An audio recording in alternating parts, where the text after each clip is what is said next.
चलिए रायपुर से आ रही एक और बड़ी खबर का रुख कर लेते हैं। बता दें, लोकसभा चुनाव को लेकर बीजेपी की मैराथन बैठक आज होने वाली है। बीजेपी प्रदेश मुख्यालय कुशाभाऊ ठाकरे परिसर में बैठक का आयोजन होगा। बता दें, पहली बैठक क्लस्टर लोकसभा प्रभारी संयोजक सह संयोजक की होगी। दूसरी बैठक बीजेपी के विभिन्न कार्यक्रमों की टोलियों की होगी। इसी के साथ बताते चले, तीसरी बैठक मोर्चा पदाधिकारियों और प्रदेश चुनाव समिति की होगी।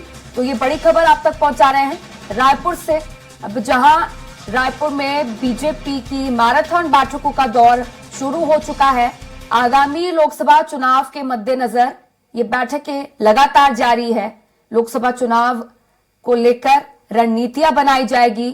लगातार प्रत्याशियों के नामों पर भी मंथन जारी है और इसी कड़ी में आज फिर से बीजेपी की अहम बैठक होने वाली है। 3 भागों में इस बैठक को बांटा गया है।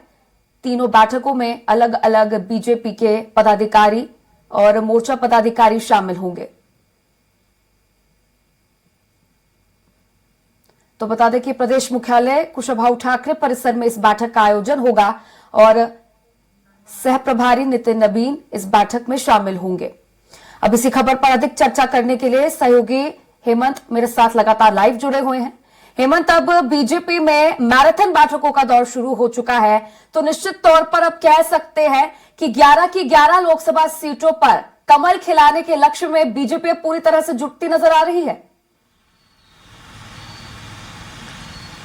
देखिए, जल्द ही कोड ऑफ कंडक्ट यानी आचार संहिता लागू हो जाएगी और उसके पहले लगातार तैयारी बीजेपी कर रही है। खासतौर पर छत्तीसगढ़ की 11 लोकसभा सीटों को किस तरीके से जीता जाए। पिछले 2019 लोकसभा चुनाव की बात की जाए तो 2 सीटों पर बीजेपी को हार का सामना करना पड़ा था। 9 सीटों पर जीत हासिल हुई थी बीजेपी को। जिन 2 सीटों पर हार मिली थी वो कोरबा और बस्तर है। खासतौर पर इन दोनों इलाकों में बीजेपी फोकस कर रही है। इसके अलावा जांजगीर चांपा लोकसभा सीट है। विधानसभा चुनाव के नतीजे की बात की जाए तो जांजगीर चांपा लोकसभा के अंतर्गत 8 विधानसभा क्षेत्र आते हैं, सीटें आती हैं। 8 के 8 विधानसभा सीटों पर बीजेपी को हार मिली है। तो ऐसे में उस इलाके को लेकर भी खास रणनीति बनाई जा रही है। लगातार बैठकों का दौर चल रहा है और बीजेपी तैयारी भी उसी हिसाब से करती है चुनाव की, चाहे वो पंचायत का चुनाव हो, विधानसभा का चुनाव है, फिर लोकसभा का चुनाव है। हर चुनाव को गंभीरता से बीजेपी लेती नजर आ रही है और पहले से तैयारी हो रही है।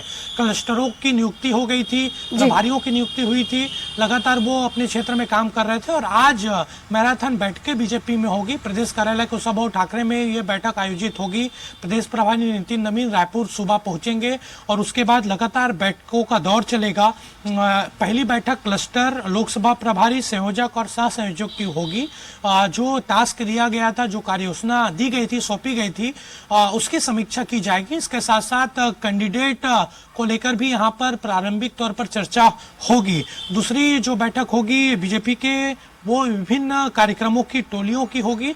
जो अलग अलग कार्यक्रमों के लिए टोलियां बनाई गई थी उसकी भी समीक्षा होगी। इसके बाद तीसरी जो महत्वपूर्ण बैठक होगी शाम को 7 बजे, वो प्रदेश चुनाव समिति की बैठक होगी।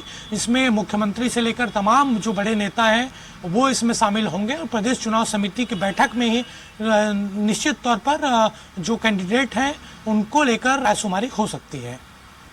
जी बिल्कुल हेमंत, जैसा कि आपने बताया कि 3 भागों में बैठकें जो है मैराथन बैठकें बांटी गई है, तो सबसे महत्वपूर्ण इसमें देखा जाए तो चुनाव समिति की बैठक है, क्योंकि इसमें प्रत्याशियों के नामों पर मंथन होगा।